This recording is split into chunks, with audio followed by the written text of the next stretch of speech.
ಸ್ನೇಹಿತರೆ, ಇವತ್ತಿನ ತರಗತಿಯಲ್ಲಿ ನಂಜುಂಡ ಕವಿ ಬರೆದಿರುವ ಕುಮಾರರಾಮನ ಸಾಂಗತ್ಯ ಕೃತಿಯ ಆಯ್ದ ಭಾಗವನ್ನು ನಿಮ್ಮ ತರಗತಿಗಿಡಲಾಗಿದೆ. ಶೀರ್ಷಿಕೆ ನಾಡಸಿರಿ. ನಾಡಸಿರಿ ಕಾವ್ಯ ಭಾಗವನ್ನು ಕುರಿತು ಇವತ್ತಿನ ತರಗತಿಯಲ್ಲಿ ನಾವು ಚರ್ಚೆ ಮಾಡೋಣ. ಕಾವ್ಯ ಭಾಗವನ್ನು ಚರ್ಚೆ ಮಾಡೋದಕ್ಕಿಂತ ಮುಂಚೆ ಕವಿಯ ಪರಿಚಯವನ್ನು ಗಮನಿಸೋದಾದರೆ, ನಂಜುಂಡ ಕವಿಯ ಕಾಲ ಕ್ರಿಸ್ತಶಕ 1525. ನಂಜುಂಡ ಕವಿಯ ಕೃತಿ ಕುಮಾರರಾಮನ ಸಾಂಗತ್ಯ, ರಾಮನಾಥ ಚರಿತ ಅಂತಲೂ ಕೂಡ ಇದನ್ನು ನಾವು ಕರಿತೇವೆ. 1508ರಲ್ಲಿದ್ದ ಮೂರನೆಯ ಮಂಗರಸನ ಮಗ. ಮಂಗರಸ ಜೈನನಾಗಿದ್ದ, ಆದರೆ ನಂಜುಂಡ ಕವಿ ವೀರಶೈವ ಮತದವನಾಗಿದ್ದಾನೆ. ಈತನ ಕೃತಿ ಕುಮಾರರಾಮನ ಸಾಂಗತ್ಯ ಅಪಾರ ಜನಮನ್ನಣೆಯನ್ನು ಗಳಿಸಿದೆ. ಈತ ತನ್ನ ಕೃತಿಯಲ್ಲಿ ಕಾಳಿದಾಸ, ಬಾಣ, ಪಂಪ, ನೇಮಿಚಂದ್ರ, ಜನ್ನ, ಗುಣಸಂಧಿ, ಅಸಗ, ನಾಗಚಂದ್ರ ಮುಂತಾದ ಪೂರ್ವ ಕವಿಗಳನ್ನು ತನ್ನ ಕಾವ್ಯದಲ್ಲಿ ಹೊಗಳಿರ್ತಕ್ಕಂಥದ್ದನ್ನು ನಾವಿಲ್ಲಿ ಗಮನಿಸಬಹುದು. ಕುಮಾರರಾಮನ ಸಾಂಗತ್ಯ ಕನ್ನಡದ ಮೊದಲ ಚಾರಿತ್ರಿಕ ಕಾವ್ಯ, ಕನ್ನಡದ ಮೊದಲ ಚಾರಿತ್ರಿಕ ವೀರಕಾವ್ಯ ಅಂತ ಕರಿತೇವೆ. ನಾಡಸಿರಿ ಕಾವ್ಯ ಭಾಗದಲ್ಲಿ ಕನ್ನಡದ ಕಸುವು, ಜನಜೀವನದ ಸಹಜ ಚಿತ್ರಣ, ಕನ್ನಡ ನಾಡಿನ ಬಗೆಗಿರುವ ಕವಿಗಿರುವ ಅಭಿಮಾನ ಎಲ್ಲವೂ ಕೂಡ ಇಲ್ಲಿ ಕವಿ ಇಲ್ಲಿರ್ತಕ್ಕಂಥದ್ದು ಕಂಡುಬರುತ್ತೆ. ಬನ್ನಿ ನೇರವಾಗಿ ಕಾವ್ಯ ಭಾಗವನ್ನು ಕುರಿತು ಚರ್ಚೆ ಮಾಡೋಣ. ಕಾವ್ಯ ಹೀಗೆ ಆರಂಭ ಆಗುತ್ತೆ. ಆ ಮೇರುಗಿರಿಯ ದಕ್ಷಿಣ ಭಾಗದೊಳಬಿ ರಾಮತೇವಡೆದೆಸೆದಿರ್ಪ ಭೂಮಿಗಳೆಡೆಯುಳಿರ್ಪುದು ಕರ್ನಾಟಕ ಮಹೀಮಂಡಲ ಗಾಡಿವೆತ್ತು ಅಂತ ಮೊದಲನೇ ಪದ್ಯ ಬರುತ್ತೆ. ಅಂದರೆ ಆ ಮೇರುಗಿರಿಯ ದಕ್ಷಿಣದ ಭಾಗದಲ್ಲಿ, ಆ ಮೇರುಗಿರಿಯ ಎತ್ತರವಾದ ಪರ್ವತಗಳಿಂದ ಆವೃತವಾಗಿರುವ ಆ ಮೇರುಗಿರಿಯ ದಕ್ಷಿಣ ಭಾಗದಲ್ಲಿ ಸೊಗಸಾದ, ಹೇಳ್ತಾವನು ಅಭಿರಾಮ, ಸೊಗಸಾದ ಸೌಂದರ್ಯದ ನೆಲೆವೀಡಾಗಿ ಶೋಭಿಸುತ್ತಿರುವ ಭೂಮಂಡಲದಲ್ಲಿ ಕರ್ನಾಟಕದ ಮಹೀಮಂಡಲ ಎನ್ನುವ ಪ್ರದೇಶವು ಚೆಲುವಿನಿಂದ ಕೂಡಿತ್ತು.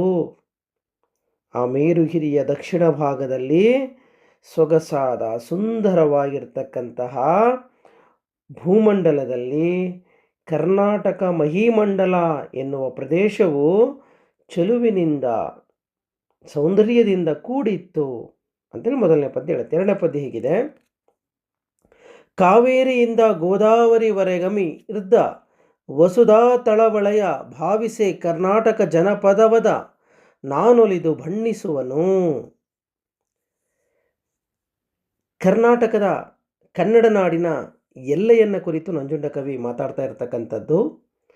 ಕರ್ನಾಟಕದ ಇಲ್ಲಿಂದ ಇಲ್ಲಿವರೆಗಿತ್ತು ಅಂದರೆ ಕಾವೇರಿಯಿಂದ ಗೋದಾವರಿಯವರೆಗೂ ಕೂಡ ಕರ್ನಾಟಕದ ಎಲ್ಲೆ ಅಂತಕ್ಕಂಥದ್ದಿತ್ತು.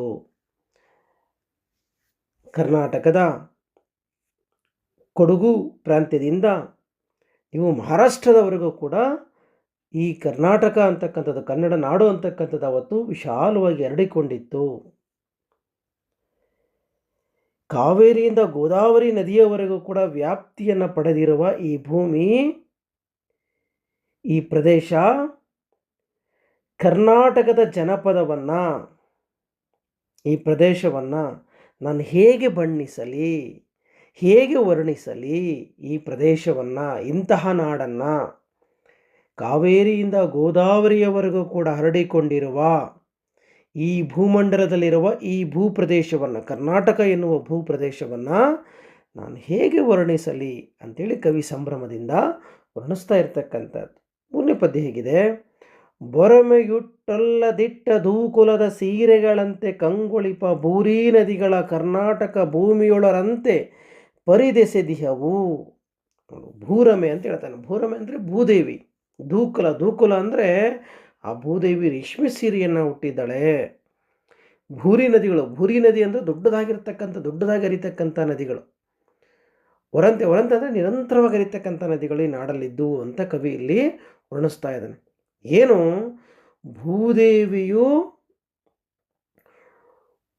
ಉಟ್ಕೊಳ್ಳೋದಕ್ಕೆ ಇಷ್ಟ ಇಲ್ಲದೆ ಹಾಗೆ ಇಟ್ಟಂತಹ ರೇಷ್ಮೆ ಸೀರೆಗಳಂತೆ ಕಂಗೊಳಿಸುವ ವೈಭವಯುತವಾಗಿರ್ತಕ್ಕಂಥ ನದಿಗಳು ಕರ್ನಾಟಕದ ಭೂಮಿಯಲ್ಲಿ, ಕರ್ನಾಟಕದ ಪ್ರದೇಶದಲ್ಲಿ ಒಂದೇ ಸಮನೆ ನಿರಂತರವಾಗಿ ಹರಿತಾ ಇದ್ದಾವೆ ಅಂತ ಕವಿ ಹೇಳ್ತಾ ಇದ್ದಾನೆ. ಮುಂದುವರೆದು, ಶರದಿಯ ನೊಲಿದ ಮರ್ಧಫಲ ತೊರೆವೆಣ್ಗಳಿರದೆ ನೀಡಿದ ಕೈಗಳಂತೆ ಕರಮೆಸೆ ದಿಪ್ಪವು ಪರಿಕಾಲ್ಗಳ ನಾಡ ಸಿರಿಯನದೇನ ಬಣ್ಣಿಪೆನು. ಶರದಿ ಅಂದರೆ ಸಮುದ್ರ, ಅಂದರೆ ಸಮುದ್ರವನ್ನು ಅಪ್ಪಿಕೊಳ್ಳಲು, ಸಮುದ್ರವನ್ನು ಸೇರಿಕೊಳ್ಳಲು ತೊರೆವೆಣ್ಗ ಅಂತ ಏನಂಗಂದ್ರೆ ಅಂತಂದರೆ ಹೆಣ್ಣೆಂಬೋ, ನದಿ ಎಂಬ ಹೆಣ್ಣು ಅಂತ ಹೇಳ್ತಾನೆ. ನದಿ ಎಂಬ ಹೆಣ್ಣು ಅಂದರೆ ಸಮುದ್ರವನ್ನು ಬಾಚಿ ತಬ್ಬಿಕೊಳ್ಳಲು ನದಿಯೆಂಬ ಹೆಣ್ಣುಗಳು ಕೈಗಳ ಹಾಗೆ ಹೇಳ್ತಾನೆ. ಕೈಗಳಂತೆ ಕರಮೆಸೆ ದಿಪ್ಪವು, ಕರ ಅಂದರೆ ಕೈ, ಪರಿಕಾಲ್ಗಳ ನಾಡ. ಒಂದು ಕಡೆಗೆ ಸಮುದ್ರವನ್ನು ಸೇರೋದಕ್ಕೆ ನದಿ ಎಂಬ ಹೆಣ್ಣು ಹರಿತಾ ಇದೆ, ಇನ್ನೊಂದು ಕಡೆಗೆ ಕರ್ನಾಟಕದ ಮೂಲೆಗೂ ಕೂಡ ಪರಿಕಾಲ್ಗಳ ಅಂದರೆ ಕಾಲುವೆಗಳು, ಇಡೀ ಕಾಲುವೆಗಳು ಕರ್ನಾಟಕದ ಕನ್ನಡದ ಪ್ರದೇಶದ ಮೂಲೆಗೂ ಕೂಡ ಆ ನದಿಗಳಿಂದ ನೀರನ್ನು ತಗೊಂಡೋಗಿ ಎಲ್ಲ ಭೂಭಾಗಗಳು ಹಸಿರಾಗಿ ಮಾಡ್ತಾ ಇದ್ದಾವೆ ಅಂತೇಳಿ ಕವಿ ಇಲ್ಲಿ ಹೇಳ್ತಾ ಇದ್ದಾನೆ. ಒಂದು ಕಡೆಗೆ ಶರದಿ ಸಮುದ್ರವನ್ನು ಅಪ್ಪಿಕೊಳ್ಳೋದಕ್ಕೆ ಹೋಗ್ತಾ ಇರತಕ್ಕಂತಹ ನದಿಗಳು, ಹಾಗೆ ಇನ್ನೊಂದು ಕಡೆ ಕಾಲುವೆಗಳು. ಆ ಕಾಲುವೆಗಳು ಕೈಗಳ ಹಾಗೆ ಅಪ್ಪಿಕೊಳ್ಳುವ ಹಾಗೆ ಕಾಣಿಸ್ತಾ ಇದೆ. ಇಂತಹ ಆ ನಾಡಿನ, ಕನ್ನಡ ನಾಡಿನ ಸೌಂದರ್ಯವನ್ನು ನಾನು ಹೇಗೆ ಬಣ್ಣಿಸಲಿ, ಆ ಸಿರಿ, ಆ ಸಮೃದ್ಧಿಯನ್ನು ನಾನು ಹೇಗೆ ಬಣ್ಣಿಸಲಿ ಅಂತೇಳಿ ಹೇಳ್ತಾ ಇದ್ದೆ. ಮುಂದುವರೆದು, ನಂದನದಂತೆ ನೋಳ್ಪರ ಕಣ್ಗಳಿಗ ನಂದವನಿರದೆ ಪುಟ್ಟಿಸುತ್ತ ಕುಂದದ ಫಲತತಿಯಿಂದ ಮೆರೆವ ವನವೃಂದದಿಂದೆಸೆವುದ ಭೂಮಿ. ಮುಂದುವರೆದು ಹೇಳ್ತಾ ಇದ್ದಾನೆ, ಇಂತಹ ನಾಡಿನ ಒಳಗಿರ್ತಕ್ಕಂಥ ವನಗಳ ಬಗ್ಗೆ ಹೇಳ್ತಾ ಇದ್ದಾನೆ. ನಂದನವನ ಅಂತಂದರೆ ನಾವು ಇಂದ್ರನ ವನವನ್ನು ಕರಿತೀವಿ, ದೇವಲೋಕದ ವನ ನಂದನವನ. ದೇವಲೋಕದ ಇಂದ್ರನ ವನದ ಹಾಗೆ ಕಂಗೊಳಿಸ್ತಕ್ಕಂತಹ ವನಗಳು ಕನ್ನಡ ನಾಡಿನ ಮೂಲೆಯಲ್ಲಿದ್ದು ಅಂತ ಹೇಳ್ತಾನೆ.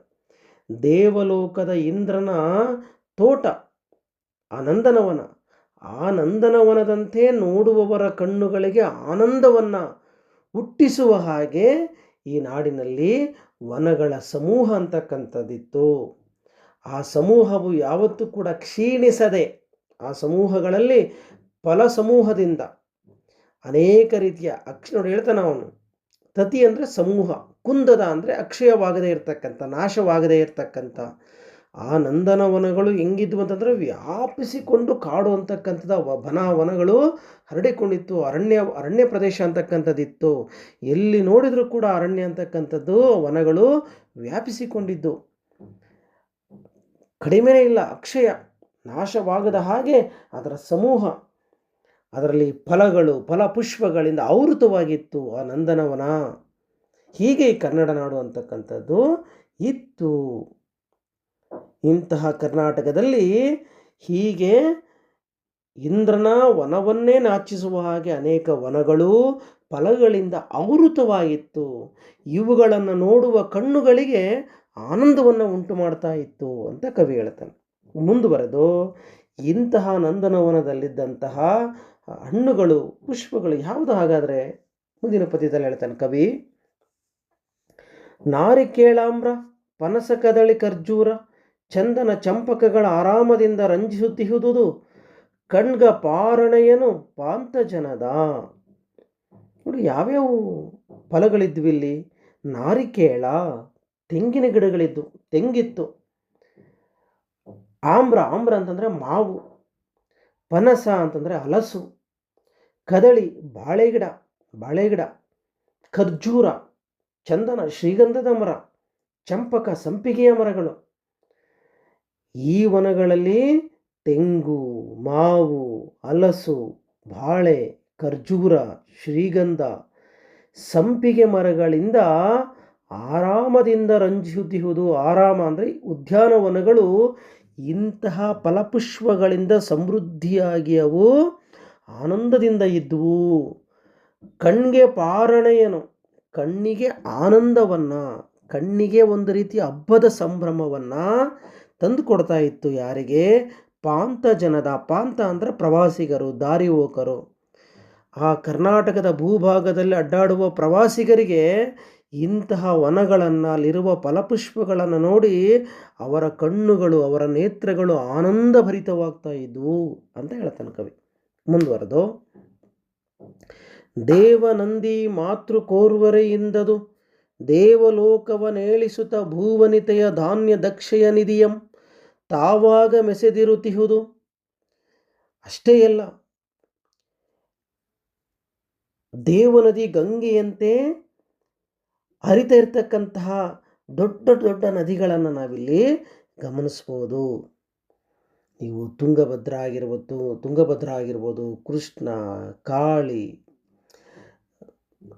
ಕಾವೇರಿ, ಅನೇಕ ನದಿಗಳು ಕನ್ನಡ ನಾಡಿನ ಸಮೃದ್ಧಿಗೆ ಕಾರಣವಾಗಿದ್ದವು.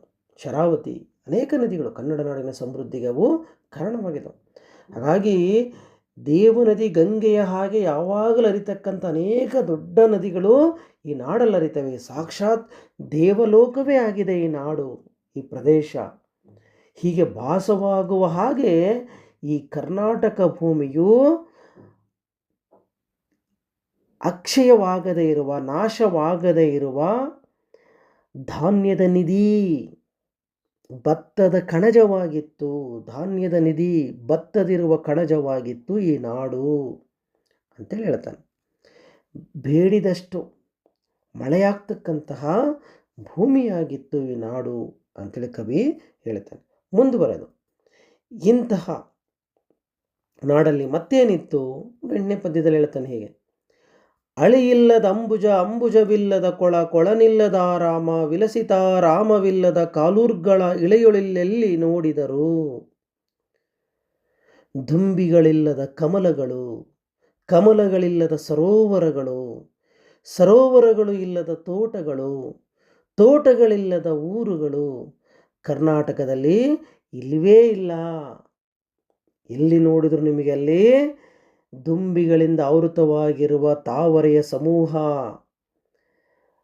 ಸರೋವರಗಳ ಸಮೂಹ, ತೋಟಗಳ ಸಮೂಹ ಈ ನಾಡು ತುಂಬಿತ್ತು. ಹಾಗಾಗಿ ನಿಮಗೆ ಎಲ್ಲಿ ನೋಡಿದ್ರೆ ಇವೆಲ್ಲವೂ ಕಾಣಿಸ್ಕೊಳ್ತವೆ, ಕಾಲೂರುಗಳ ಗ್ರಾಮಗಳು. ಹೀಗೆ ದುಂಬಿಗಳು, ತಾವರೆಗಳು, ಸರೋವರಗಳು, ತೋಟಗಳಿಂದ ಶೋಭಿಸ್ತಾ ಇರತಕ್ಕಂತಹ ಗ್ರಾಮಗಳು ಎಲ್ಲಿ ನೋಡಿದ್ರು ಕಾಣಿಸ್ತವೆ ಹೊರತು ಇಲ್ಲದೇ ಇರತಕ್ಕಂಥ ಗ್ರಾಮಗಳನ್ನು ನೀವು ನೋಡೋದಕ್ಕೆ ಸಾಧ್ಯನೇ ಇಲ್ಲ. ಹಾಗಾಗಿನೇ ದುಂಬಿಗಳಿಲ್ಲದ ಕಮಲಗಳು, ಕಮಲಗಳಿಲ್ಲದ ಸರೋವರಗಳು, ಸರೋವರಗಳಿಲ್ಲದ ತೋಟಗಳು, ತೋಟಗಳಿಲ್ಲದ ಊರುಗಳನ್ನು ನೀವು ನೋಡಬಹುದು. ಅವು ಇಲ್ಲದೇ ಇರತಕ್ಕಂಥ ಊರುಗಳಲ್ಲಿ ಇಲ್ಲೇ ಇಲ್ಲ. ಪ್ರತಿಯೊಂದು ಊರುಗಳಲ್ಲೂ ಈ ಸಮೃದ್ಧಿ ಅನ್ನೋದಿತ್ತು ಅಂತ ಕವಿ ಹೇಳ್ತಾನೆ. ಮುಂದುವರೆದು, ಫಲವಿಲ್ಲದ ಮಾವು, ಮಾವಿಲ್ಲದ ಮಲ್ಲಿಗೆ, ಮಲ್ಲಿಕಾಲತಿಕೆ ಇಲ್ಲದ ವನ, ವನವಿಲ್ಲದ ಭೋಗಿಗಳಿಲ್ಲ ದೇಶದೆಡೆಯೋಳ್. ಚಿಗುರಿಲ್ಲದೆ ಇರತಕ್ಕಂಥ ಮಾವು, ಮಾವಿಲ್ಲದೆ ಇರತಕ್ಕಂಥ ಮಲ್ಲಿಗೆ, ಮಲ್ಲಿಗೆಯ ಬಳ್ಳಿ ಇಲ್ಲದ ವನ, ವನ ಇಲ್ಲದೆ ಇಲ್ಲದಂತಹ ಸುಖಿ ಜನರಿಂದ ಈ ಕರ್ನಾಟಕ ಅಂತಕ್ಕಂಥದ್ದು ಅಕ್ಷಯ ಪಾತ್ರೆಯಾಗಿತ್ತು. ಎಲ್ಲಿ ನೋಡಿದರೂ ಮಾವಿನ ತೋಟಗಳಿಂದ ಆವೃತವಾಗಿ ಚಿಗುರುಗಳಿಂದ ಎಂಥವರನ್ನು ಕೂಡ ವಸಂತ ಕಾಲದಲ್ಲಿ ಆಕರ್ಷಿಸ್ತಾ ಇತ್ತು. ಮಲ್ಲಿಗೆಗಳು, ಬಳ್ಳಿಗಳಿಂದ, ವನಗಳಿಂದ, ಭೋಗಿಗಳು ಅಂತಾನೆ. ಭೋಗಿಗಳು ಅಂದರೆ ರಸಿಕರು. ಇವುಗಳನ್ನೆಲ್ಲ ಆಸ್ವಾದಿಸ್ತಕ್ಕಂತಹ ರಸಿಕರನ್ನು ಒಳಗೊಂಡಂತಹ ನಾಡಾಗಿತ್ತು ಕನ್ನಡ ನಾಡು ಅಂತ ಕವಿ ಹೇಳ್ತಾನೆ. ಮುಂದುವರೆದು ಇಂತಹ ನಾಡಲ್ಲಿರ್ತಕ್ಕಂಥ ಪಕ್ಷಿಗಳು ಯಾವ್ಯಾವ ಇದ್ವು ಹಾಗಾದರೆ? ಪರೀಕ್ಷೆಯಲ್ಲಿ 2 ಅಂಕಗಳಿಗೆ ಕೇಳಬಹುದು. ಯಾವ್ಯಾವ ಪಕ್ಷಿಗಳು? ನೋಡಿ ಹೀಗೆ ಹೇಳ್ತಾನೆ ಕವಿ. ನಡೆವಕ್ಕಿ ನುಡಿವಕ್ಕಿ ಕೊಳರ್ವಕ್ಕಿ ಪೂರ್ಣವಕ್ಕಿ ಪಡಿಯರವಕ್ಕಿ ಕೇಳಿಸುವ ಗೆಡೆವಕ್ಕಿ ಗರಿಗಣ್ವಕ್ಕಿಗಳ ನೆಲದೆಡೆಯ ಬನದೊಳಿಯುತ್ತಿರುವು. ನಡೆವಕ್ಕಿ ಹಂಸಪಕ್ಷಿಗಳು, ನುಡಿವಕ್ಕಿ ಗಿಳಿಗಳು, ಕೊಳರ್ವಕ್ಕಿ ನೀರು ಹಕ್ಕಿಗಳು, ಪೂರ್ಣವಕ್ಕಿ ಚಕ್ರವಾಕ ಪಕ್ಷಿಗಳು, ಪಡಿಯರವಕ್ಕಿ ಕೋಗಿಲೆ, ಗೆಡೆವಕ್ಕಿ ಜಗವಕ ಪಕ್ಷಿ ಅಂತ ಕರಿತೀವಿ, ಗರಿಕಣ್ವಕ್ಕಿ ಅಂದರೆ ನವಿಲು. ಇಂತಹ ಪಕ್ಷಿಗಳ ಸಮೂಹ ಆ ವನಗಳಲ್ಲಿ ಆಶ್ರಯವನ್ನು ಪಡೆದಿದ್ದು.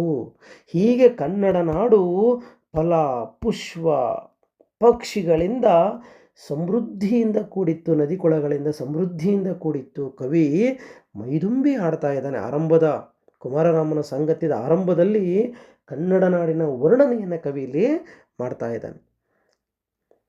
ಹಂಸ ಪಕ್ಷಿ, ಗಿಳಿ, ನೀರು ಹಕ್ಕಿ, ಚಕ್ರವಾಕ ಪಕ್ಷಿ, ಕೋಗಿಲೆ, ಚಕವಕ ಪಕ್ಷಿ, ನವಿಲು, ಇಂತಹ ಪಕ್ಷಿ ಸಮೂಹಗಳಿಂದ ಬನಗಳು ಶೋಭಿಸುತ್ತಿದ್ದವು ಅಂತ ಹೇಳ್ತಾನೆ. ಮುಂದುವರೆದು ಅಲರ್ಧಂಬುಜದೊಳ್ಳಲರ್ಧ ಚೆನ್ನೈದಿಲ ಕೊಳಗಳ ಶಾಲಿವನಗಳ ನೆಲೆವನೆಯಾಗಿಹುದೆಲ್ಲಿ ನೋಡಿದೊಡ ನೆಲನನದೇನ ಬಣ್ಣಿಪೆನು. ಈ ನೆಲದಲ್ಲಿ, ಕನ್ನಡ ನಾಡಿನ ಪ್ರದೇಶದಲ್ಲಿ ಅರಳಿದಂತಹ ಕಮಲಗಳು, ಅರಳಿರುವ ಕಮಲಗಳನ್ನು ನೀವು ನೋಡಬಹುದು. ಅರಳ್ತಾ ಇರ್ತಕ್ಕಂತಹ ಕೆಂಪದ ಚೆನ್ನೈದಿಲೆ ಕೆಂಪಾದ ಕಮಲಗಳು, ಅರಳುತ್ತಿರುವ ಆ ಕಮಲದ ಆ ನೈದಿಲೆಯ ಬೆಳೆದ ಕೆಂಪಾದ ಆ ಪುಷ್ಪಗಳನ್ನು ನೀವು ಕೊಳಗಳಲ್ಲಿ ನೋಡಬಹುದು. ಎಲ್ಲಿ ಯಾವುದೇ ಕೊಳಕ್ಕೆ ಹೋದ್ರೂ ನೀವು ಅಲ್ಲಿ ಅರಳುತ್ತಿರುವ ಆ ಚೆನ್ನೈದಿಲೆ ಕೆಂಪಾದ ಅಂಬುಜ ಅಂತ ಕರೀತಾನೆ ಕಮಲಗಳನ್ನು ನಾವಲ್ಲಿ ನೋಡಬಹುದಾಗಿತ್ತು. ನೈದಿಲೆಯ ಪುಷ್ಪಗಳನ್ನು ನಾವಲ್ಲಿ ನೋಡಬಹುದಾಗಿತ್ತು ಕನ್ನಡ ನಾಡಲ್ಲಿ. ಅಷ್ಟೇ ಅಲ್ಲ, ಉಲಸಾಗಿ ಬೆಳೆದು ನಿಂತಹ ಭತ್ತದ ಗದ್ದೆಗಳಿಂದ ಈ ನಾಡು ಆವೃತವಾಗಿತ್ತು. ಶಾಲಿವನ ಅಂದರೆ ಭತ್ತದ ಗದ್ದೆಗಳಿಂದ ಈ ನಾಡು ಸಮೃದ್ಧಿಯಿಂದ ಕೂಡಿತ್ತು. ಇಂತಹ ನಾಡನ್ನು ಕಮಲಗಳಿಂದ, ನೈದಿಲೆಗಳಿಂದ, ಕೊಳಗಳಲ್ಲಿ ಆವೃತವಾಗಿರುವ ಭತ್ತದ ಗದ್ದೆಗಳಿಂದ ಆವೃತವಾಗಿರುವ ಈ ಕನ್ನಡ ನಾಡಿನ ಸೌಂದರ್ಯವನ್ನು ನಾನು ಹೇಗೆ ಬಣ್ಣಿಸಲಿ ಅಂತ ಹೇಳ್ತಾರೆ. ಮುಂದುವರೆದು ನಡೆವಂಚೆ ನುಡಿವರಗಿಳಿ ನಲಿದಾಡುವ ಬೆಡಗಿನ ನವಿಲು ಕೂಗಿಡುವ ಪಡಿಯರವಕ್ಕಿ ಮರೆವ ಪರಮೆಗಳದೆ ಗೆಡಿಪವು ಪಥಿಕರನಲ್ಲಿ. ಈಗಾಗಲೇ ಹೇಳಿದ್ದೀನಿ, ಪಥಿಕರು ಅಂತಂದರೆ ಪ್ರವಾಸಿಗರು. ಮರೆವ ಪರಮೆ ಝೇಂಕರಿಸುವ ದುಂಬಿಗಳು ಅಂತ ಹೇಳ್ತಾನೆ ಅವನು. ಅಂದರೆ ದಾರಿಯಲ್ಲಿ ಹೋಗ್ತಾ ಇರ್ತಕ್ಕಂಥ ದಾರಿ ಹೋಗ ಪ್ರವಾಸಿಗರು ಹೋಗ್ತಾ ಇರಬೇಕಾದ್ರೆ ರಸ್ತೆಯ ಇಕ್ಕೆರೆಗಳಲ್ಲಿ ಏನನ್ನ ನೋಡ್ಬೋದಾಗಿತ್ತು ಅಂತಂದರೆ ಕೊಳಗಳಲ್ಲಿ ಹಾಡುವ ಹಂಸ ಪಕ್ಷಿಗಳು, ಮರದ ರೆಂಬೆ ಕೊಂಬೆಯ ಮೇಲೆ ಕುಣಿದಾಡುತ್ತಿರುವ ಶಬ್ದವನ್ನು ಹೊರಡಿಸುತ್ತಿರುವ ಗಿಳಿಗಳ ಸಮೂಹ, ಬೆಡಗಿನಿಂದ ತನ್ನ ರೆಕ್ಕೆಯನ್ನು ಬಿಚ್ಚುತ್ತಿರುವ ನವಿಲಿನ ಸಮೂಹ, ಮಾವಿನ ಮರದಲ್ಲಿ ಕೂತು ಇಂಪಾದ ದನಿಯನ್ನು ಹೊರಡಿಸುತ್ತಿರುವ ಪಡಿಯರವಕ್ಕಿ ಕೋಗಿಲೆ, ಇವುಗಳ ಜೊತೆಯಲ್ಲಿ ಝೇಂಕರಿಸುವ ದುಂಬಿಗಳು ಪ್ರವಾಸಿಗನ ಎದೆಯ ಬಡಿತವನ್ನು ಜಾಸ್ತಿ ಮಾಡ್ತಾ ಇದ್ದು ಅಂತ ಕವಿಯಲ್ಲಿ ವರ್ಣಿಸ್ತಾರೆ. ಮುಂದುವರೆದು ಕಡಲುಗಳ ನಾಡಸಿರಿಯ ಮೊಗವ ನೋಡೆ ಬಿಡದೈ ತಂದುವೆಂಬಂತೆ ಕಡೆಗೋಡಿಗಳಿಂದ ಮರೆವ ಬಲ್ಗೆರೆಗಳ ಪೊಡವಿಯೊಳೆಸೆದಿರುತಿಹವು. ಅಷ್ಟೇ ಅಲ್ಲ, ಮುಂದುವರೆದ ಕವಿ ಹೇಳ್ತಾನೆ, ಸಮುದ್ರಗಳು ಆ ನಾಡಸಿರಿಯ ಮೊಗವನ್ನು ನೋಡಲು ಬಿಡದೆ ಬಂದವೋ ಎಂಬಂತೆ ನೀಳವಾಗಿರ್ತಕ್ಕಂತಹ ಕೋಡಿಗಳಿಂದ ಬೃಹದಾಕಾರದ ಕೆರೆಗಳು ನಿರ್ಮಾಣ ಆಗ್ಬಿಟ್ಟಿದ್ವು ಅಂತ ಹೇಳ್ತಾನೆ ಅವನು. ಅಂದರೆ ಆ ಸಮುದ್ರದ ಹಾಗೆ ಒಂದು ಕಡೆಗೆ ನದಿಗಳು ಹರಿತಾ ಇದ್ದಾವೆ, ಎಲ್ಲಿ ನೋಡ್ರೂ ಭೋರ್ಗರಿತದ ನದಿಗಳು, ಸಮುದ್ರನೇ ಅಲೆಗಳು ಬೀಸ್ತಾ ಇದೆಯೇನೋ, ಸಮುದ್ರನೇ ಇದೆಯೇನೋ ಅನ್ನೋ ಹಾಗೆ ವಿಶಾಲವಾಗಿ ಹರಿತಕ್ಕಂತಹ ನದಿಗಳು. ಆ ನದಿಗಳಿಂದ ಕಾಲುವೆಗಳ ರೂಪಗಳನ್ನು ಪಡ್ಕೊಂಡು ಹೋಗಿ ಕೆರೆಗಳನ್ನು ಸೇರಿ ಆ ಕೆರೆಗಳು ಕೂಡ ಒಂದು ರೀತಿಯಲ್ಲಿ ಸಮೃದ್ಧವಾಗಿದ್ದಾವೆ. ಹಾಗಾಗಿ ದೊಡ್ಡ ದೊಡ್ಡ ಕೆರೆಗಳು ಸೃಷ್ಟಿಯಾಗಿದ್ದಾವೆ ನದಿಗಳ ಮುಖೇನ. ಹಾಗಾಗಿ ಹೀಗೆ ನೀಳವಾಗಿರುವ ನೀರಿನಿಂದ ಆವೃತವಾಗಿರುವ ಕಡೆಗೋಡಿ ಅಂತಂದರೆ ನೀರಿನ ಅಂಚು, ನೀರಿನ ಗಡಿ ಅಂತ ಕರಿತೀವಿ.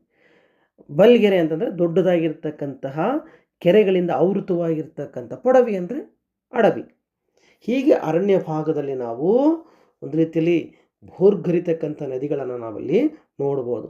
ನೀವು ಕುವೆಂಪುರವರ ಪದ್ಯಗಳಲ್ಲಿ, ಅವರ ಕಾದಂಬರಿಗಳಲ್ಲಿ ತುಂಗ ಮತ್ತು ಭದ್ರಾ ನದಿಯ ಆ ಸಹ್ಯಾದ್ರಿಯ ಕಾಡನ್ನು ಸೀಳಿಕೊಂಡು, ಸಹ್ಯಾದ್ರಿಯ ಮಡಿಲನ್ನು ಸೀಳಿಕೊಂಡು ಹರಿಯುವ ಅದರ ಭೋರ್ಗರಿತವನ್ನು, ಅದರ ನಿನಾದವನ್ನು ಕಾವ್ಯ ಭಾಗದಲ್ಲಿ ಕುವೆಂಪು ಕಟ್ಟಿಕೊಟ್ಟಿರೋದನ್ನು ನಾವು ಗಮನಿಸಿದ್ರೆ ನಮಗಿಲ್ಲಿ ಅದರ ನೆನಪಾಗುತ್ತೆ. ಹಾಗೆ ಹರಿತಾ ಇತ್ತು ಈ ನಾಡಲ್ಲಿ ಅಂತ ಹೇಳ್ತಾರೆ. ಮುಂದುವರೆದು, ಹಗೆ ಹೊಯ್ಯುವ ಕಳೆ ಕೀಳುವ ಬೆದೆಯ ಬಿಚ್ಚುವ ನೀರ ಬಗೆಯರು ದೂಡುವ ಸಸಿಯ ತೆಗೆವ ನಡುವ ನಗುಮೊಗದ ಪಾಮರಿಯರ ಬಗೆ ಬೆಡಗಾಗಿಹುದಲ್ಲಿ. ಹಗೆ ಒಯ್ಯುವ ಸಸಿ ಹಾಕುವ, ಕಳೆ ಕೀಳುವ, ಬೆದೆಯ ಬಿಚ್ಚುವ ಭತ್ತದ ಸಸಿಯ ಸಿವುಡನ್ನು ಬಿಚ್ಚುವ, ನೀರ ಬಗೆಯರು ದೂಡುವ ನೀರನ್ನು ಆಯಿಸುವವ, ಸಸಿಯ ತೆಗೆವ ಸಸಿಯನ್ನು ನಾಟಿ ಮಾಡ್ತಾ ಇರ್ತಕ್ಕಂತಹ, ನಗೆ ಮೊಗದ ನಗುವ ಮಂದಹಾಸ ಮಂದಸ್ಮಿತರಾಗಿ ಕಾರ್ಯವನ್ನು ಮಾಡ್ತಾ ಇರ್ತಕ್ಕಂಥ ಪಾಮರಿಯರು ಅಂದರೆ ಹೆಣ್ಣು ಮಕ್ಕಳು, ಅವರ ಬೆಡಗನ್ನು ನೋಡ್ಬೇಕು ನೀವು, ಅವರ ಚೆಲುವನ್ನು ನೋಡ್ಬೇಕಲ್ಲಿ. ದಾರಿಯಲ್ಲಿ ಹೋಗ್ತಾ ಇರಬೇಕಾದ್ರೆ ಭತ್ತದ ಗದ್ದೆಗಳಲ್ಲಿ ಸಸಿ ಹಾಕುವ, ಸಸಿಯನ್ನು ನೀವು ಕಳೆಯನ್ನು ಕೀಳ್ತಕ್ಕಂತಹ, ಭತ್ತದ ಸಿವುಡನ್ನು ಬಿಚ್ಚಿ ಎಸಿತಾ ಇರ್ತಕ್ಕಂತಹ, ಒಂದು ಕಡೆಗೆ ನೀರನ್ನು ಹೊಲಗಳಿಗೆ ಹಾಯಿಸ್ತಾ ಇರ್ತಕ್ಕಂತಹ, ಒಂದು ಸಸಿಯನ್ನು ನಾಟಿ ಮಾಡ್ತಾ ಇರ್ತಕ್ಕಂತಹ ಈಗ ಹೆಣ್ಣು ಮಕ್ಕಳ ಸಮೂಹ ಅವರು ನಗುಮುಖದಲ್ಲಿ ಮಾತಾಡ್ತಾ ಕೆಲಸ ಮಾಡ್ತಾ ಇರತಕ್ಕಂತಹ ದೃಶ್ಯವನ್ನು, ಆ ಚೆಲುವನ್ನು ನೋಡಬೇಕು. ಆ ಚೆಲುವನ್ನು ವರ್ಣಿಸಲು ಅಸಾಧ್ಯ. ಇಲ್ಲಿ ಕನ್ನಡ ನಾಡಿನ ಹೆಣ್ಣು ಮಕ್ಕಳ ಹೊಲಗಳಲ್ಲಿ ನಡೀತಾ ಇರ್ತಕ್ಕಂಥ ಅವರ ಕಾರ್ಯವೈಖರಿಯನ್ನು ಕವಿಯಲ್ಲಿ ಏನು ಮಾಡ್ತಾ ಇದ್ದಾನೆ, ವರ್ಣಿಸ್ತಾ ಇದ್ದಾನೆ. ಹೇಗೆ ಹೆಣ್ಣುಮಕ್ಕಳು ಕೆಲಸ ಮಾಡ್ತಾ ಇದ್ರು ಹೊಲಗಳಲ್ಲಿ ಅನ್ನೋದನ್ನು ಕವಿಯಲ್ಲಿ ಹೇಳ್ತಾ ಇದ್ದಾನೆ. ಮುಂದುವರೆದು, ಅರವಟ್ಟಿಗೆಯೊಳು ನೀರೆರವ ನೀರೆಯರ ಅಣ್ಬೆರಮೆ ಗಳ್ಪ ತಿಕರೆದೆಗಳ ಕೊರಿದರ್ ಗಣಿಗಳಿವ ರಂತರಂಗವ ಗುರಿ ಮಾಡುತ್ತಿಹರಲ್ಲಿ ಬಿಡದೆ. ನೋಡಿ, ಈ ಭಾಗದಲ್ಲಿ ಅರವಟ್ಟಿಗೆಗಳು ಅಂತ ಹೇಳ್ತಾನೆ. ಅರವಟ್ಟಿಗೆಗಳು ಅಂತಂದರೆ ಧರ್ಮಶಾಲೆಗಳು, ನೀರನ್ನು ಹಾಕ್ತಕ್ಕಂಥ ಸ್ಥಳಗಳು. ನೀರೆಯರು ಅಂದರೆ ಸ್ತ್ರೀಯರು. ರಣಪರಮೆಗಳ್ಪ ಅಂತಂದರೆ ಕಣ್ಣೆಂಬ ದುಂಬಿಗಳು ಅಂತ ಕರಿತಾನೆ ನಾವು. ಪಥಿಕ ಅಂದರೆ ಪ್ರವಾಸಿಗರು. ಅಂದರೆ ಕವಿ 15ನೇ ಪದ್ಯದಲ್ಲಿ ಏನು ಹೇಳ್ತಾ ಇದ್ದಾನೆ ಅಂತಂದರೆ, ಕುಡಿಯುವ ನೀರಿನ ಸೌಲಭ್ಯವಿರ್ತಕ್ಕಂತಹ ಅರವಟ್ಟಿಗೆಗಳು, ತಂಗುದಾಣಗಳಲ್ಲಿ, ಅಂದರೆ ದಾರಿ ಹೋಕರಿಗೆ ಕುಡಿಯುವ ನೀರನ್ನು ಕೊಡೋದಕ್ಕೋಸ್ಕರನೇ ಹೆಣ್ಣು ಮಕ್ಕಳು ಏನು ಮಾಡ್ತಾಯಿದ್ರು, ಅಲ್ಲಿ ನಿಂತ್ಕೊಂಡು ಅರವಟ್ಟಿಗೆಗಳಲ್ಲಿ ದಾರಿ ಹೋಕರಿಗೆ ನೀರನ್ನು ಕೊಡ್ತಾ ಇದ್ರು. ಆ ನೀರು ಕೊಡುವ ಹೆಣ್ಣು ಮಕ್ಕಳ ಚೆಲುವೆಯರ ಆ ಕುಡಿನೋಟವು, ಅವರ ಕಣ್ಣೋಟವು ಕಾಮನ ಬಾಣದಂತೆ ಪ್ರವಾಸಿಗರ ಯಾತ್ರಿಗಳ ಹೃದಯವನ್ನು ಘಾಸಿಗೊಳಿಸ್ತಾ ಇತ್ತು, ಹಾನಿ ಮಾಡ್ತಾ ಇತ್ತು. ಅಂದರೆ ಹೆಣ್ಣು ಮಕ್ಕಳ ಸೌಂದರ್ಯವನ್ನು ಕುರಿತು ಹಾಗೂ ದಾರಿ ಹೋಕರಿಗೆ ನೀರುಣಿಸುವ ಅವತ್ತಿನ ಜನರ ನಡೆನುಡಿಯ ಬಗ್ಗೆಯೂ ಕೂಡ ಕಾವ್ಯ ಇಲ್ಲಿ ಚರ್ಚೆ ಮಾಡ್ತಾ ಇದೆ. ಮುಂದುವರೆದು, ಸರಸ ಸಾಹಿತ್ಯ ಸಂಗೀತ ಕಲಾ ಪ್ರೌಢಿ ಹರೆಯ ರೂಪುಳ್ಳ ಜಾಣರಿಗೆ ಹರಣವ ನೀವ ನೀರೆಯರಲ್ಲ ದರೆಯದ ತರುಣಿಯರ ನಾಡೊಳಿಲ್ಲ. ಸರಸ ಸಾಹಿತ್ಯ ಸಂಗೀತ ಕಲಾ ಪ್ರೌಢಿಮೆಯುಳ್ಳ ಯುವಕರಿಗೆ ಮಾತ್ರ ಈ ಕರ್ನಾಟಕದ ಜಾಣೆಯರು ಹೃದಯವನ್ನು ಅರ್ಪಿಸಿದ್ರು. ಅಂದರೆ ಕನ್ನಡದಲ್ಲಿರುವ ಹೆಣ್ಣು ಮಕ್ಕಳು, ಕನ್ನಡತಿಯರು ಎಂಥವರನ್ನು ಇಷ್ಟಪಡ್ತಾ ಇದ್ರು ಅವರು ಅಂತಂದರೆ, ಸಾಹಿತ್ಯದ ಬಗ್ಗೆ ಆಸಕ್ತಿ ಇರ್ತಕ್ಕಂಥವರನ್ನು, ಕಲಾ ಪ್ರೌಢಿಮೆ ಉಳ್ಳಂತಹ ಯುವಕರನ್ನು, ಸಂಗೀತದ ಗಂಧ ಇರುವ ಯುವಕರನ್ನು ಅವರು ಇಷ್ಟಪಡ್ತಾ ಇದ್ದರು. ಅವರು ಸಾಮಾನ್ಯರತ್ತ, ಸಾಮಾನ್ಯ ಜನರ ಕಡೆಗೆ ಅವರು ಯಾವತ್ತೂ ಕೂಡ ಲಕ್ಷ್ಯವನ್ನು, ಗಮನವನ್ನು ಕೊಡ್ತಾ ಇರಲಿಲ್ಲ. ಕನ್ನಡ ನಾಡಿನ ಹೆಣ್ಣುಮಕ್ಕಳು ತುಂಬ ಜಾಣಿಯರು. ಹಾಗಾಗಿ ಅವರು ಎಂಥವರಿಗೆ ತಮ್ಮ ಹೃದಯವನ್ನು, ಎಂಥವರನ್ನು ಇಷ್ಟಪಡ್ತಾ ಇದ್ದರು ಅಂತಂದರೆ, ಸಾಹಿತ್ಯದ ಬಗ್ಗೆ ಆಸಕ್ತಿ ಇರ್ತಕ್ಕಂತಹ, ಸಂಗೀತದ ಬಗ್ಗೆ ಆಸಕ್ತಿ ಇರ್ತಕ್ಕಂತಹ, ಕಲಾ ಪ್ರೌಢಿಮೆಯ ಬಗ್ಗೆ, ಕಲೆಯ ಬಗ್ಗೆ ಆಸಕ್ತಿ ಇರ್ತಕ್ಕಂಥವರನ್ನು ಅವರು ಇಷ್ಟಪಡ್ತಾ ಇದ್ದರು. ಸಾಮಾನ್ಯರನ್ನು ಅವರು ಯಾವತ್ತೂ ಕೂಡ ಇಷ್ಟಪಡ್ತಾ ಇರಲಿಲ್ಲ ಅಂತ ಹೇಳ್ತಾರೆ. ಇನ್ನು ಕೊನೆ ಪದ್ಯ ಹೀಗಿದೆ: ವೀರರಲ್ಲದೆ ಹಂದೆಗಳು, ವಿತರಣಗುಣ ಶೂರರಲ್ಲದೆ ಲೋಭಿಗಳು, ಸಾರಗುಣಗ್ರಾಹಿ ರಸಿಕರಲ್ಲದೆ ದುರ್ವಿಕಾರಿಗಳಿಲ್ಲ ನೆಲದಳು. ಅಂದರೆ ಕರ್ನಾಟಕದ ಜನತೆ ವೀರರಾಗಿದ್ದರು. ಯಾವತ್ತೂ ಕೂಡ ಅವರು ಹೇಡಿಗಳಾಗಿರಲಿಲ್ಲ. ಕನ್ನಡಿಗರು ವೀರರು, ಜನ್ಮತಃ ಅವರು ವೀರರಾಗಿದ್ದರು. ವಿತರಣ ಗುಣ ಅಂದರೆ ದಾನ ಮಾಡುವ ಗುಣದವರು, ಹಂಚಿ ತಿನ್ನುವ ಗುಣದವರಾಗಿದ್ದರು ಕನ್ನಡಿಗರು. ಲೋಭಿಗಳು ಅಂದರೆ ಯಾವತ್ತೂ ಕೂಡ ಜಿಪಣರಾಗಿರಲಿಲ್ಲ, ತಮ್ಮಲ್ಲಿರೋದನ್ನು ಹಂಚಿ ತಿಂತಾ ಇದ್ರು ಅಂತ ಕವಿ ಹೇಳುತ್ತಾನೆ. ಸಾರಗುಣಗ್ರಾಹಿ ಅಷ್ಟೇ ಅಲ್ಲ, ಎಲ್ಲ ಸದ್ಗುಣಗಳನ್ನು ಉಳ್ಳಂತಹವರು, ಎಲ್ಲವನ್ನ ತಿಳಿದುಕೊಂಡಂಥವರು, ಸದ್ಗುಣಗಳನ್ನು ಗಳಿಸಿಕೊಂಡಂಥವರು. ರಸಿಕರಲ್ಲದೆ ದುರ್ವಿಕಾರಿಗಳಿಲ್ಲ ನೆಲದೋಳ್. ಇಂತಹ ಕನ್ನಡ ನಾಡಿನಲ್ಲಿ ರಸಿಕರ ನಾಡೇ ಹೊರತು ಇಂತಹ ದಾನಗುಣಶೀಲರಿರ್ತಕ್ಕಂತಹ ವೀರರಿರ್ತಕ್ಕಂಥ ನಾಡಾಗಿತ್ತೇ ವಿನಃ ಯಾವತ್ತೂ ಕೂಡ ಕೆಟ್ಟ ಜನರ ಪ್ರದೇಶವಾಗಿರಲಿಲ್ಲ, ಕೆಟ್ಟದ್ದನ್ನು ಬಯಸುವವರ ನಾಡಾಗಿರಲಿಲ್ಲ. ಇದು ದುರ್ವಿಕಾರಿಗಳು, ಕೆಟ್ಟದ್ದನ್ನು ಬಗೆಯುವ ಜನರಿರುವ ನಾಡಲ್ಲ ಇದು. ಎಂಥ ನಾಡಿದು ಅಂತಂದರೆ ವೀರರಿರುವ, ಎಲ್ಲರ ಜೊತೆಗೂ ಹಂಚಿಕೊಂಡು ತಿನ್ನುವ, ಜಿಪುಣತನವಿಲ್ಲದೆ ದಾನ ಮಾಡುವ, ಎಲ್ಲ ಸದ್ಗುಣಗಳನ್ನು ಹೊಂದಿರುವ ರಸಿಕರಿಂದ ಕೂಡಿದ ನಾಡು ಕನ್ನಡ ನಾಡಾಗಿತ್ತು. ಇಲ್ಲಿ ಎಂದೂ ಕೂಡ ದುರ್ವಿಕಾರಿಗಳು, ಕೆಟ್ಟವರಿಗೆ ಇಲ್ಲಿ ಅವಕಾಶವಿಲ್ಲ. ಈ ಸ್ಥಳದಲ್ಲಿರೋದಕ್ಕೆ ಅವರಿಗೆ ಅವಕಾಶ ಇಲ್ಲ. ಇಂತಹ ಕನ್ನಡಿಗರು ಈ ನಾಡಿನವರು ಅಂಥೇಳಿ ನಂಜುಂಡ ಕವಿ ತನ್ನ ಕುಮಾರರಾಮನ ಸಾಂಗತ್ಯ ಅಥವಾ ರಾಮನಾಥ ಚರಿತೆ ಕಾವ್ಯ ಭಾಗದ ಆರಂಭದಲ್ಲಿ ಕನ್ನಡ ನಾಡಿನ ವರ್ಣನೆಯನ್ನು ಕುರಿತು ಕವಿ ಹೀಗೆ ಚರ್ಚೆ ಮಾಡ್ತಾರೆ.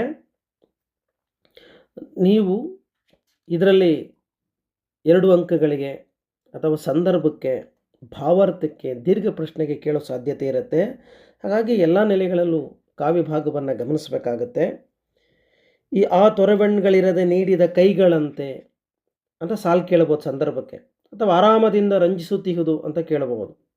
ದುರ್ವಿಕಾರಿಗಳಿಲ್ಲ ನೆಲದಳು ಸಾಲು ಕೊಡ್ಬೋದು. ಆ ನಾಡ ಸಿರಿಯನದೇನ ಬಣ್ಣಿಪೆನು ಅಂತ ಕೇಳ್ಬೋದು. ಯಾವುದಾದ್ರೂ ಸಾಲು ಕೇಳ್ಬೋದು ಅಥವಾ ಯಾವುದಾದ್ರೂ ಪದ್ಯ ಕೇಳಬಹುದು. ಹಾಗಾಗಿ ನಾವು ಪ್ರತಿ ಪದ್ಯದ ಆ ಭಾವವನ್ನು, ಕವಿ ಹೇಳುವ ಆ ಕನ್ನಡ ನಾಡಿನ ಅರ್ಥವನ್ನು ನಾವು ತಿಳ್ಕೋಬೇಕಾಗತ್ತೆ. ಹಾಗಾಗಿ ಪರೀಕ್ಷೆಯಲ್ಲಿ ನಿಮಗೆ ಆ ಕನ್ನಡ ನಾಡಿನ ಜನಜೀವನದ ಆ ಚಿತ್ರಣ, ಕನ್ನಡ ನಾಡಿನ ಬಗೆಗಿರ್ತಕ್ಕಂಥ ಕವಿಯ ಅಭಿಮಾನ, ಆ ಕನ್ನಡತನ, ಈ ನಾಡಿನ ಪ್ರಾಕೃತಿಕ ಸೌಂದರ್ಯ, ಇದರ ಮೇಲೆ ಪರೀಕ್ಷೆಯಲ್ಲಿ ಕೇಳೋ ಸಾಧ್ಯತೆ ಇರುತ್ತೆ. ಆ ಹಿನ್ನೆಲೆಯಲ್ಲಿ ನೀವು ತಯಾರಿಯನ್ನು ಮಾಡ್ಕೋಬೇಕಾಗತ್ತೆ. ಮುಂದಿನ ತರಗತಿಯಲ್ಲಿ ಮತ್ತೊಂದು ಪಠ್ಯವನ್ನು ಕುರಿತು ಚರ್ಚೆ ಮಾಡೋಣ. ನಮಸ್ಕಾರ.